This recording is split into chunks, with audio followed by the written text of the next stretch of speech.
Now we're going to sew on a button on the Brother Pacesetter 500.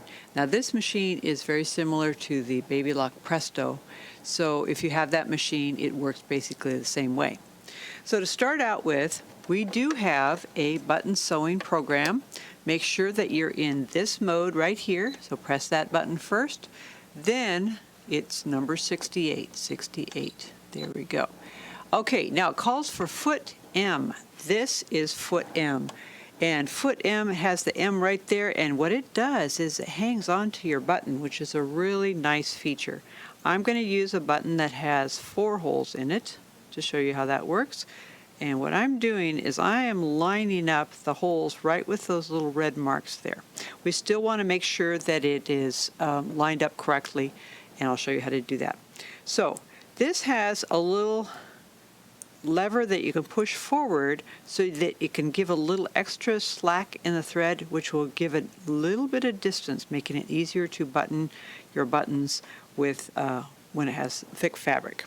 Okay, to start out with, I'm going to take the foot off of there, put the button sewing foot on, but notice we need to lower those feed dogs. I think I'm going to do that right now. There's a little switch in back here. Push that way, and you can see the feed dogs are down. Okay. I'm going to lift up the presser foot a little higher, put that on there.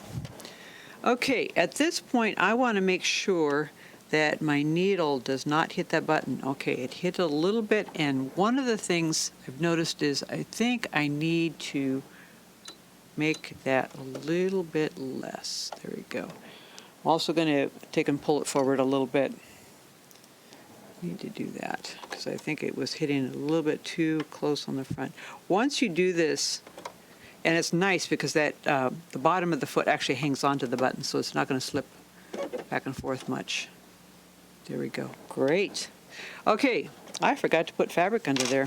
That would be a good idea, wouldn't it? Okay, let's put my fabric under there. I need to start over again. Another thing that you might want to make sure of is that your bobbin thread is pulled up. So the last person to use this machine, which was probably me, did not leave a thread tail. So I'm going to go needle down, needle up. There we've got our bobbin thread up at the top. If you leave too short of a tail, it may not sew your buttons really well. So this is one of those cases where you need to pull up your bobbin thread. I'm going to put that back on here. There we go. And put my fabric under here. At this point, I've basically got the correct settings, but I'm going to check it one more time since I move things around, just to make sure that the needle goes cleanly through the hole on the button. And we're going to just go ahead and sew that on like that, and you can see it sewing right over the top of that little guide there. Then I'm going to take that off of there and move it back.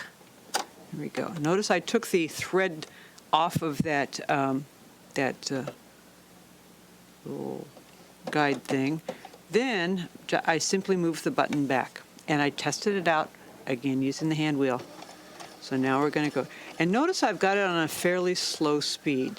That's important because you want to make sure that if anything goes wrong, it's not going to really go wrong. So especially when you're learning something, anything new on your machine, make sure you have your speed slider on slow. And that's a really nice feature to have.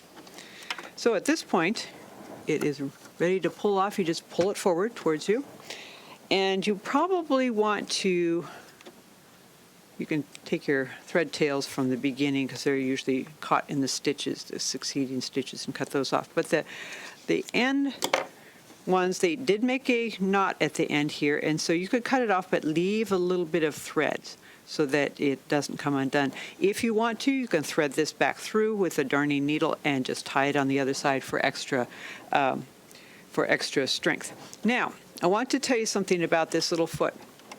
This actually comes with this machine. It's a great little tool. You can have it with or without that extra shank there. And keep in mind, you cannot sew on buttons that already have a built-in shank, like the jeans type of buttons. You have to sew those on by hand. So that is how to sew on buttons using your sewing machine. I hope you found this to be a helpful video. And if you have, give us a thumbs up. If you have comments or questions, you can leave those in the area down below for comments. We have lots of other videos for you to watch here on our Montavilla YouTube channel, so stay tuned. Thanks for watching. Bye.